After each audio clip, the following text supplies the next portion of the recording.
Power on. Bluetooth mode.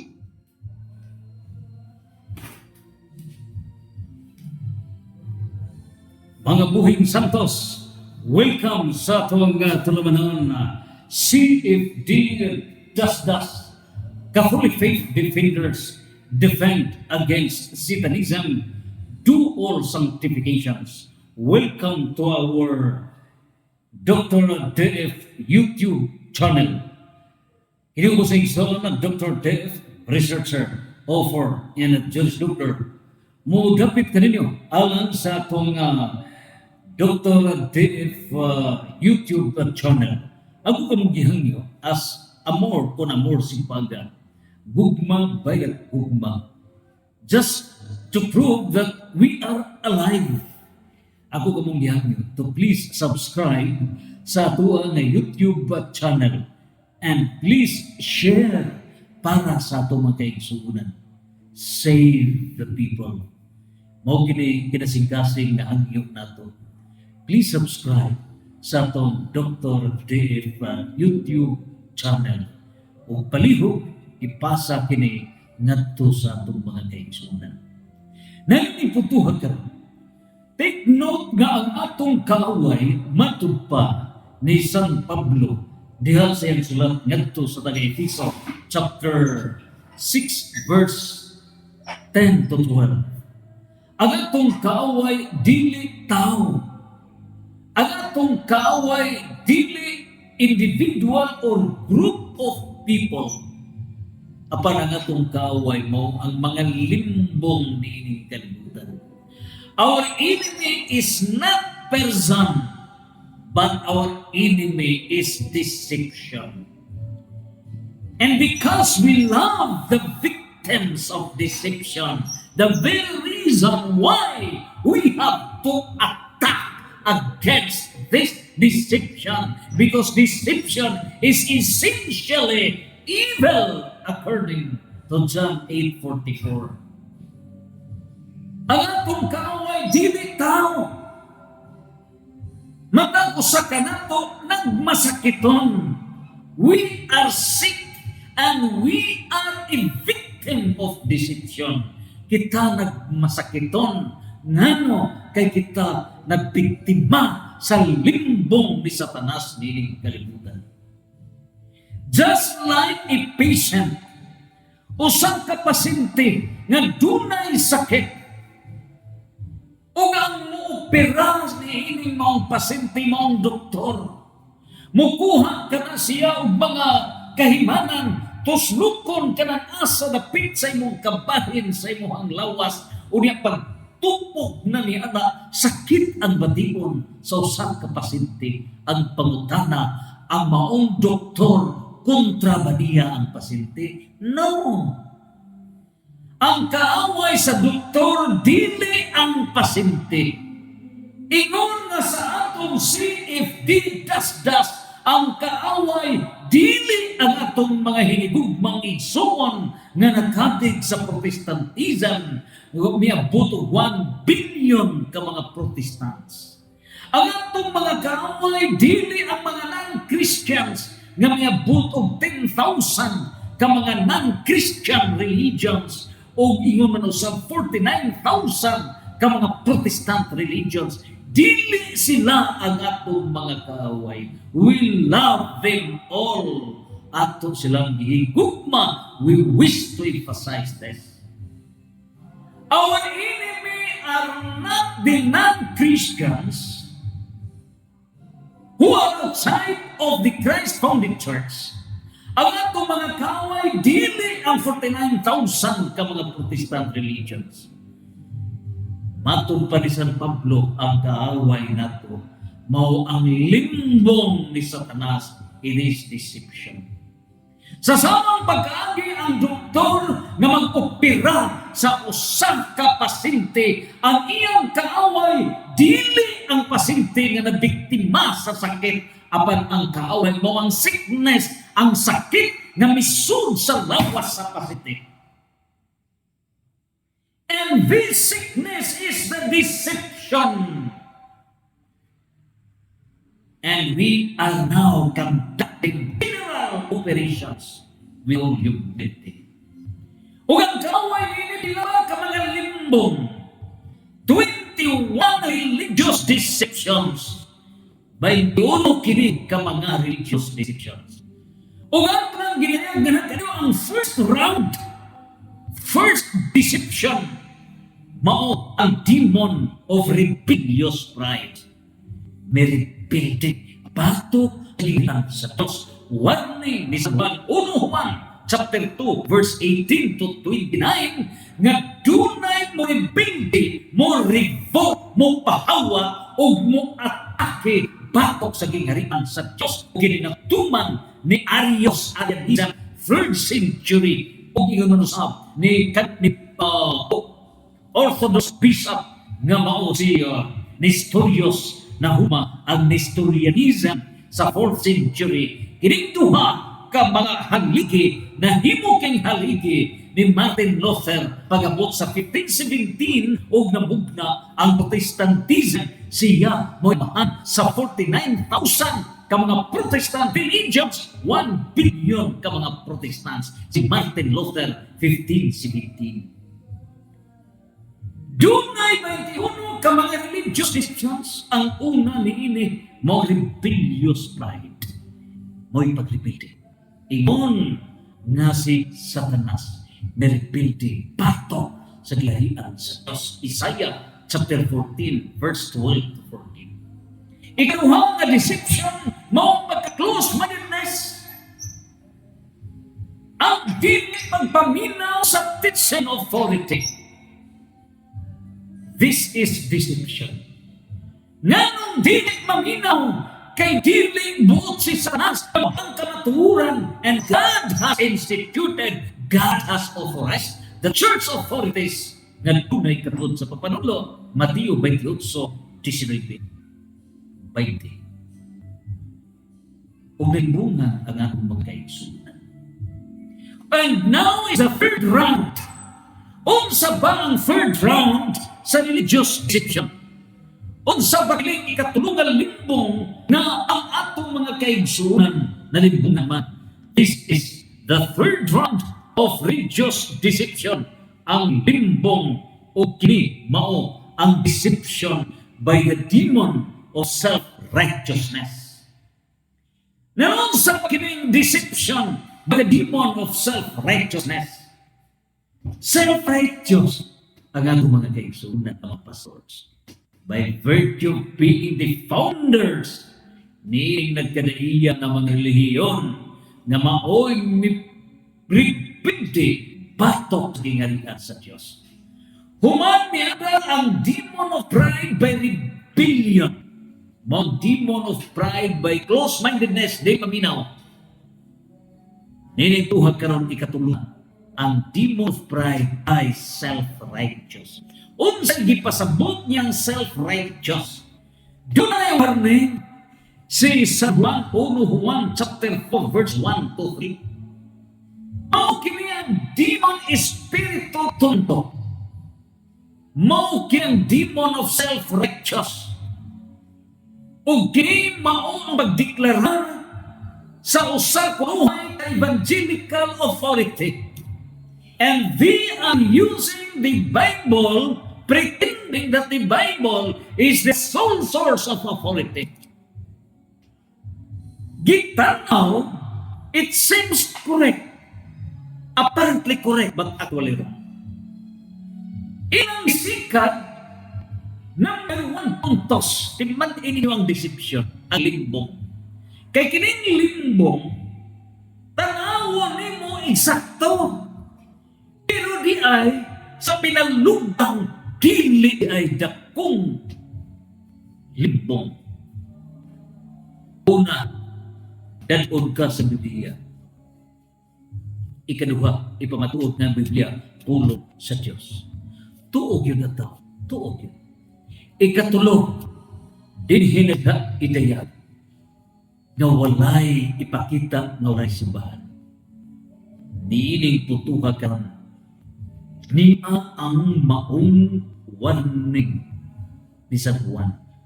1 Juan chapter 4 verse 1 to 3. Do not believe all who claim to have the Spirit. Ayaw ninyo tuhuin ang tanan nagabato ang Espiritu ana kanila. Ano? Duha ka kasi ang Espiritu. According to Father Darwin Gitgano, unang klase sa Espiritu, mao ang Espiritu Santo. O ang ikaduha, mao ang Espiritu Tunto. Ining Espiritu Tunto, Espiritu ni Satanas, nga mao'y tunto sa ato nga mga kaigsunan. So, sa mag-iingon, diha ni Sanna Juan 1 Juan 4, 1 ngadto sa 4. Do not believe all who claim to have the Spirit, but test them to find out if the Spirit they have comes from God. Ayaw ninyo tuhuin ang tanang nagpatuo ng Espiritu ana kanila. Kundi usisahan ninyo kung gikan bagayon kini sa Dios ang Espiritu nga naa kanila, kay daghan ang mga dili matuod nga mga propeta nga manungha sa tanang dapit. There are several false prophets done around everywhere. So ang magwali sa sayo, ang magwali ng batok sa gingharian sa Diyos are false prophets. Take note. Ang makigsangka batok sa gingharian na gitungkod sa Diyos, and they are using the Holy Bible in order to deceive the people. They are false prophets. Wala mag-witness unsay kamutungkod, balaod o plano sa Diyos. They are diverting the truth. Gigupa ang kamaturan. Mao kini ang gidaya false prophets. Duha kini application sa prophet. Nagatugan sa umaabot nga mga panghitabo ug ikaduha, nag-witness, nagpamatuod, nag-witness. Karon sa pag-witness, one way is to evangelize.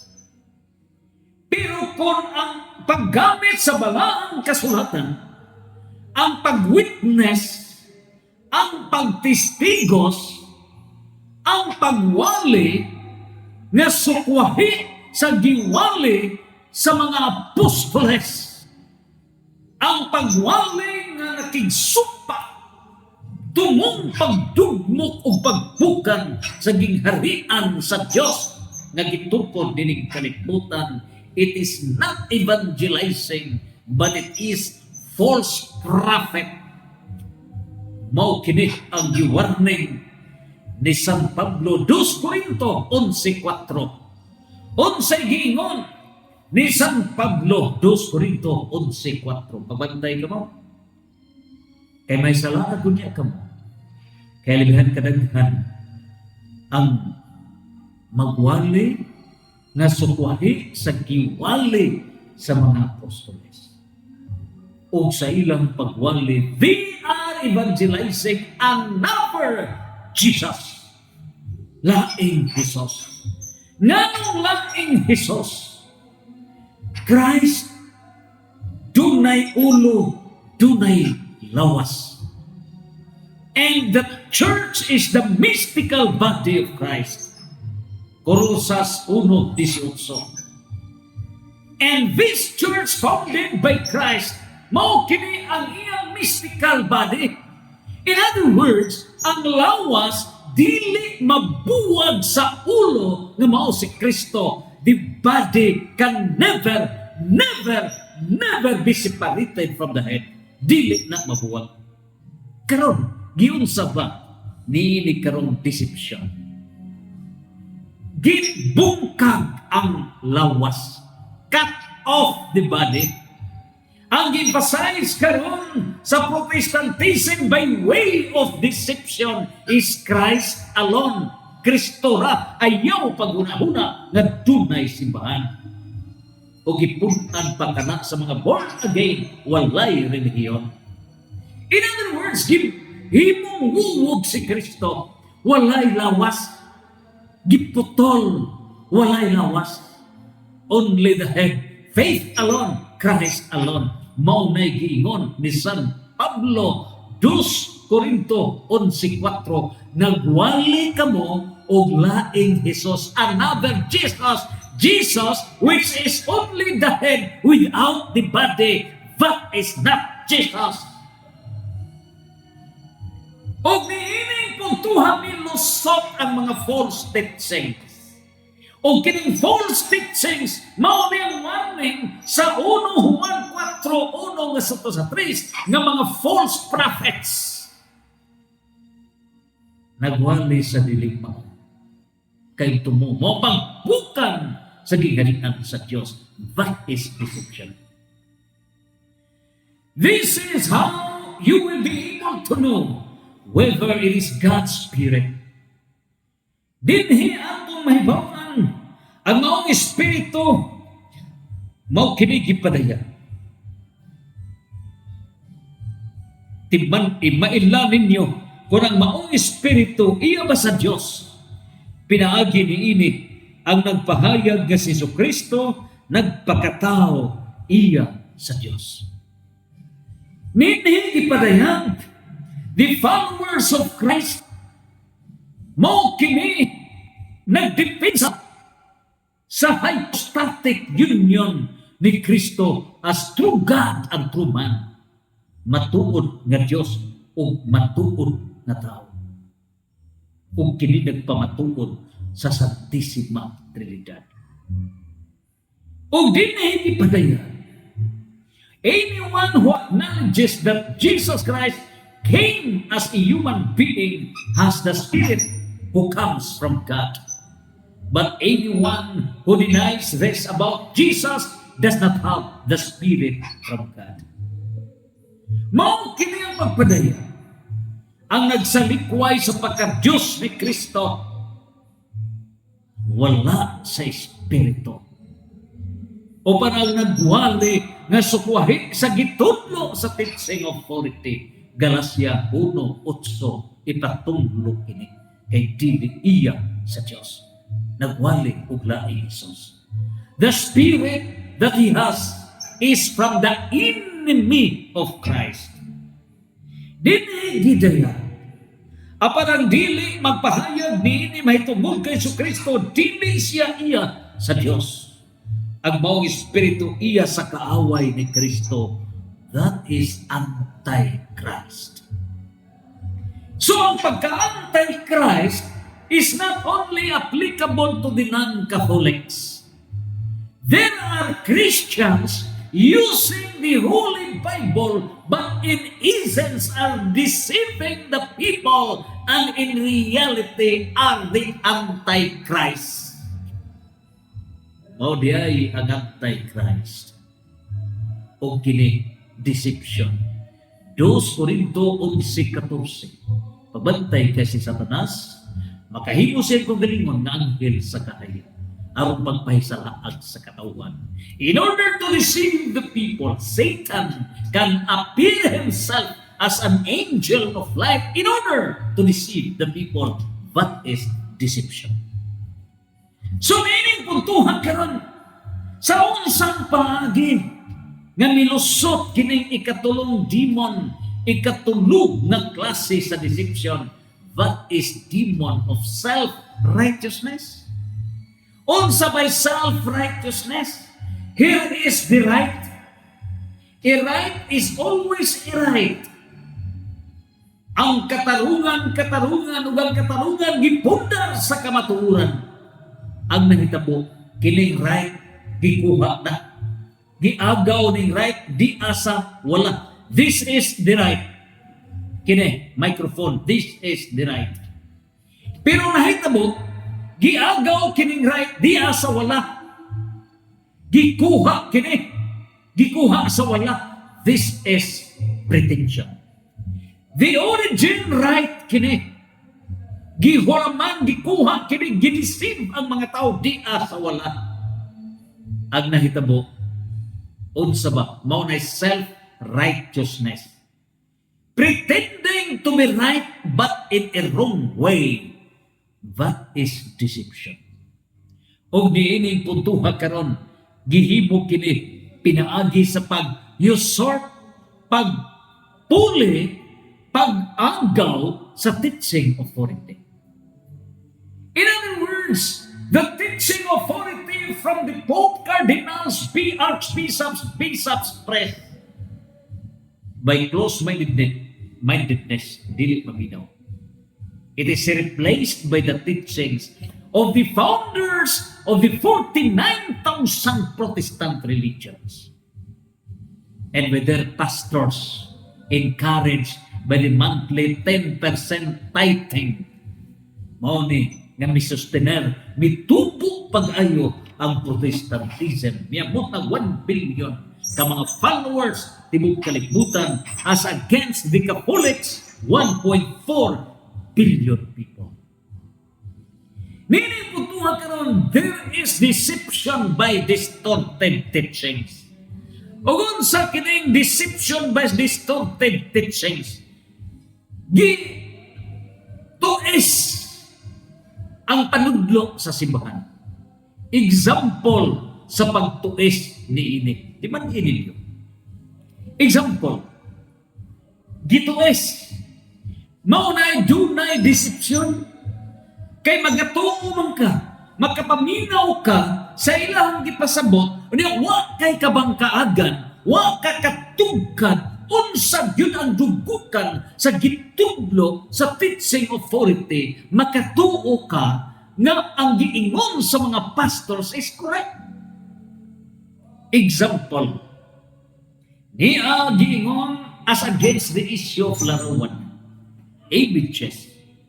Paklian ka sa Deuteronomy chapter 5 verse 7, 8, and 9. Nagaingon sa balaang kasulatan nga dili ka maglaraw, maghimog mga larawan laing Dios o dili ka magyukbo kanila. Kung ang imong paminsar lutaw, kung ang imong paminsar, kung ang imong pagkuha sa pagsabot is only your power of sight, timan ininyo balik tag daycare. I am now inviting all the kids, the daycare, to the primarians, elementarians, secondarians, college, professionals, tanan. Do not forget the basics of understanding. Do not forget. There are two kinds, general kinds of proofs. Number one is quantitative proof. Ikadua, qualitative proof. Ang quantitative proof, mao ni ang mga pruiba, pagtugan sa kamatuoran, quantitative based sa 5 senses. Unsa ba ang 5 senses? Makita sa mata. Ikaduha, masimhot. Ikatulo, madungog nimo. Ikaupat, imong there is taste, matilawad nimo. Ikalima, maunang sense of touch, mahikap nimo. Quantitative. And this is applicable to natural sciences. On the other hand, ikaduhang grupo sa mga pruiba, gitawag ka na o qualitative proof. Ang qualitative proof applies to social sciences. O kining usa sa mga social sciences, qualitative proof, law, logic, philosophy, faith, religion, na diha ang qualitative proof. Ang qualitative proof, mapruiba ka na, ginamit ang all senses and concluded by the power of logic, process of exact thinking, using the 100 billion nerve cells sa atong pang-isip, using our intelligence, using our free will, using our moral freedom, o meaning tanan, 100 billion nerve cells, gigamit ka na for that qualitative process of exact thinking, not Bible alone, not reading alone. That is 0.08%. So, niining puntuha karon, ginipat ang mga Katoliko nga way kalimtan. Gidalang siya sa mabasa. Pero timanin ninyo, the 100% understanding, 20% sense of sight, mabasa. 20% sense of hearing, madungog. 20% sense of smelling, masinghot. 20% sense of taste. O gigon man sa niling putuha, 20% sense of touch. Karon, ang gihimo sa Protestantism is only the sense of sight. Gamoy agyan ang kuha sa kabuuran. Niining po ba ang 100%? Ihayag di mo na sa 5 ka sense: sight, smell, hearing, taste, o touch. Ang sight, mabasa ba, magkita ba, is only 20%. 20%. Pero kining 20% sight, ma-divide ka na sa unsa pang paagi. Ma-divide ka na niini karong pangutana. Dunay pangutana niini. What? Unsa ba? Kini karon ang pangutana, dunay mga klase sa mabasa ba? Kining pagbasa, duna ka na'y gitawag og biblical documentary prof. Duna say historical documentary prof. Dunay philosophical documentary prof. Dunay academic o expert documentary prof. O dunay philosophical documentary prof. Ang gihimo sa Protestantism is only biblical documentary prof. All others, wala. Only Bible alone. Timbalong ang basitan. Busa mao kini ang usa sa mga palipat-lipat deception nga gipractice sa Protestantism. Sa mga debate mo ingon dito ang Bible, mabasa ba sa balaang kasulatan? Pislang mo nandaan ang pangutana. You are basing a wrong line of thinking. Fallacious question. In the rules of debate, listen to details ni ining sistema pagpadayag sa kamatulan. And so niining tanan, unsa pa'y nahitabo ni ini, gimislead ang ato magkaigsunan balik ta sa larawan. Nagingon diha, mingon ang Protestante na aman sa Deuteronomy chapter 5 verse 7, 8, 9 nga dili ka muyukbo sa mga larawan. Unya ang nakita sa imo, nakita ni mo na amo dahil larawan, dili ka muyukbo. Timan ninyo, in understanding a debate proposition, in understanding the subject, word for word, tan-awan na. O kining isyu karon sa larawan, tulukan na ka sa mga sub-issues. The issue sa mga images, tulukan na number 1 sub-issue. Kini karon larawan, unsa ba kini sub-issue? Larawan kini sa mga Diyos-Diyos, dili tinuod nga Diyos. In other words, the first sub-issue mao ang false God. False God. Pero Meron gitago ng false God. Gitago, wag na isuti. May ditso og jump into conclusion, larawan ditso ang binugog nga paghuna-huna, kadyo na may larawan sa mahal mga birhen. Therefore, kamong mga Katoliko, nawa kamo sa pasing, nisupak mo kay na may magarawan. Kining binugog dayon nga panghunak na, mailang sa deceived by the false prophets attacking for not understanding. Wala makasabot ang balaod sa Diyos.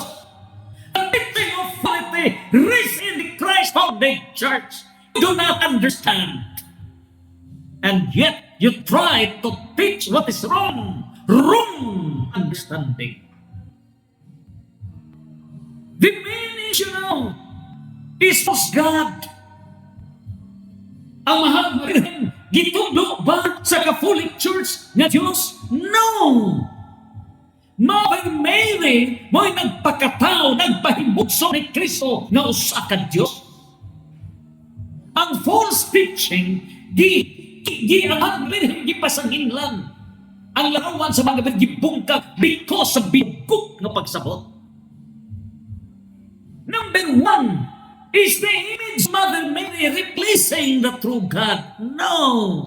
Is Mother Mary a false God? No. Ultimo larawan ni Jesus, gipanglabay ka na binubog na pagsabot. Binubog. What is prohibited are false gods. O ka na applicable sa polytheism nga mga religions. O sa polytheism nga mga religion, mao ni ang mga relihiyon sa kaniyatong mga higayuna thousands of years, ninihayuna nga nagdaiya ang ilang mga Diyos, Hinduism, Confucianism, Buddhism, Sintoism, ug uban pa nga nagdaiya nga mga Diyos. Please refer to previous discussions. Mao ni polytheism, polydaghan. Theism, Diyos, mao ni Dios, Dios. Mao ni dididan. Pero ang binugok na pagsabot, mao na distorted teaching. You are attacking a wrong tree. Inyong gihimong attack against the Catholic Church of which you do not understand. And what is worse, you are deceiving the Catholic flock because of your wrong understanding. Dili ang wa makasabot, mao'y pasabot. Kamo wa makasabot, you have to listen. Open your minds. Do not deceive the people. Faithful debate, eschatological, apologetic debates. The truth will set us free. John 32, ang kamatuunan, muhatag ka na itong kagawasan. Nining puntuhan ka naman, nag-warning na daan, si San Mateo, 28, 19, nagtos 20. The teaching of gihatag sa mga kaparian from the Pope downward. Hebrew 8 verse 2. Nining tanan, doon na warning si San Mateo chapter 15 verse 14. Ang butang aga sa laing buta silang dua mga hulog sa kanal. But even mingon usab si San Pablo warning sa Galatia chapter 1 verse 8. Ga bisa ng angel, even the angel from heaven should preach to you gospel contrary to the one we preach to you, let him be accursed. Bisa ng anghel sa langit manamog din sa yuta. Wali, sukuhi sa giwali kanamo nga mga apostoles ipatungkol siya. And those who protest against the kingdom of God are evangelizing wrong teachings. Duha ka errors ang nag-commit sa mga pastors of Protestantism. Number one error. Wrong understanding. Wrong nga mga pagtulungan. Wrong. Number two, attacking, intriguing, incriminating against the Catholic Church. It is a criminal offense of incriminating innocent person. The Catholic Church is innocent and does not commit a violation of Deuteronomy chapter 5 verse 7 to 9. Wala makalapas ang Catholic Church niana karon nga sugo sa Dios nga dili kamo magbaton og laing Dios, nga dili kamo maghimog mga larawan nga yukbuan ngano kay ang gidili sa Dios maghimog larawan sa false gods. The Catholic Church is defending the true God. The Catholic Church is not adoring a false God. What is prohibited is false God. Unsay di saway, unsay gidili, mao ang dili tinuod nga Dios. Nagsugo ba ang Dios og mga larawan? Yes. Ang mga simbahan, ang mga templo nga iya sa Dios, dunay mga larawan. Ang mga butsukoy nga mga Protestantism nga usara ka utok ang nakita. Fallacy of wrong generalization. There is no distinction, separate discussion na ito. Pagkaluoy sa itong mga kaisunan. Pagkaluoy sa mga kaluoy.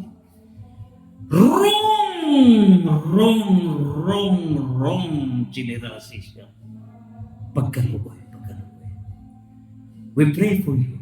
Open your minds. Be humble enough.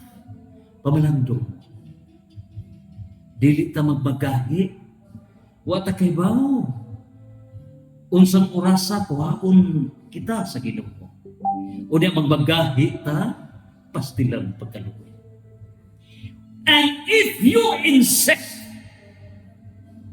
in your mission as the rebel forces against the kingdom of God. Kung kamo madayon sa inyong misyon, pagbuhat sa gingharian sa Diyos, of which you can never conquer, you can never approve the kingdom of God. Dili-dili kamo magapukan niya. Daniel 2:44, Mateo 16, 18, 19, Mateo 29, 19, 20. You have no power. Pagbungkag sa gingharian sa Diyos. Ang magpataas ipaubos, ang magpaubos ipataas. Lucas 18:14, Malakias chapter 4 verse 1 to 4. In the last days, sa katapusang panid sa kasaysayan sa kalibutan, walay mahibilin sa mga mapahitason ng kalibutan. Sunugon ang tanang mapahitason sama sa dagami. Diha sa 1 Corinto 15, 24, ngadto sa 25, all religious and political authorities shall come to an end. Natapos kini.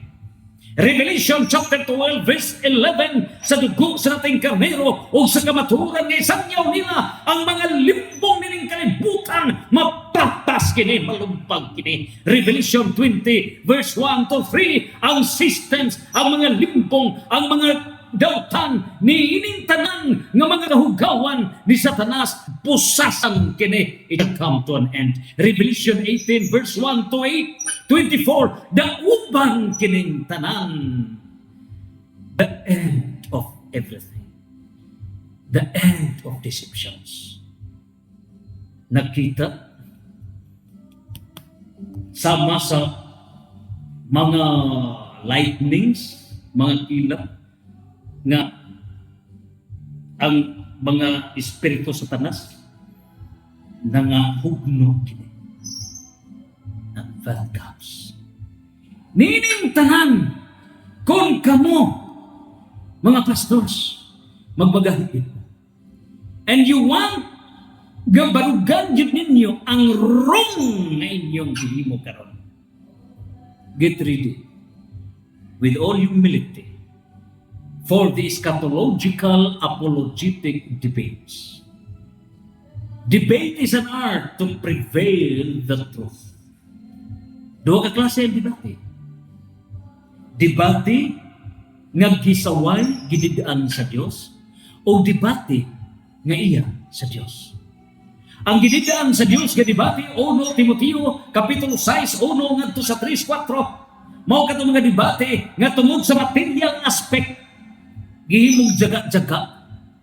Gihimong jaga-jaga. Dili mo angay ang Diyos niya na. Do not appear for a debate because of pride. Ayaw magpakiglantugi tungod sa garbo. Ayaw magpakiglantugi aron ka masikat. No, it's not the purpose of debate. But the purpose of debate is to prevail the truth. Meaning to say, if you are a pastor and you are willing to have a debate, follow ni Brad from Tagalog na atay mga kaigsunan karon nga miari gyud sa buhol aking debate kaloy sa Ginoo ang ilang tumong mao gyud ang pagkuha sa kamatuoran og niining puntuha sa diha nga gilang tugi ni Brad Paul Alima ni Brad John Do Alabado nakakita sila sa kamatuoran now the great Catholic faith defenders niining puntuha karon. We are praying for the pastors, hundreds of thousands of pastors worldwide, pagprepara sa ato karon nga a series of eschatological apologetic debates. Ang purpose niini pagkabot sa kamatuoran. 20 debate propositions on church foundation. So nini puntuhan karon ang inyong pag-atake batok sa gingharian sa Diyos. We have 20 debate propositions on church foundation. Number 2, 5 debate propositions on biblical foundation. Gusto mong yun ninyo na Bible ray tuhuan. So we have 5 debate propositions on biblical foundation. Ikatulong, 5 debate propositions on teaching authority. Inyo mang yun nga, di patuo nga ayaw na paminaw sa mga sanpapasang kaparian sa church authorities, ayaw paminaw niya na. Sige, we have 5 debate propositions on teaching authority. 5 debate propositions on the role of Protestantism. Atong pamatudan. Unsa kining 5 ka mga niining puntuha 5 ka mga debate propositions kabahin sa Protestantism. Unsa kining 5 ka mga debate propositions role sa Protestantism. Ikalima 6 debate propositions on fallacies of Protestant teachings. Unsa kining mga fallacies on Protestant teachings. Unong ka mga debate propositions. Niining tanan, ikauno, mao. 5 debate propositions on worshiping God. 5 ka debate propositions diha sa pag-worship sa Diyos. Apil na niini, kining mga atake batok sa mga santos, batok sa mga larawan. 5 debate propositions.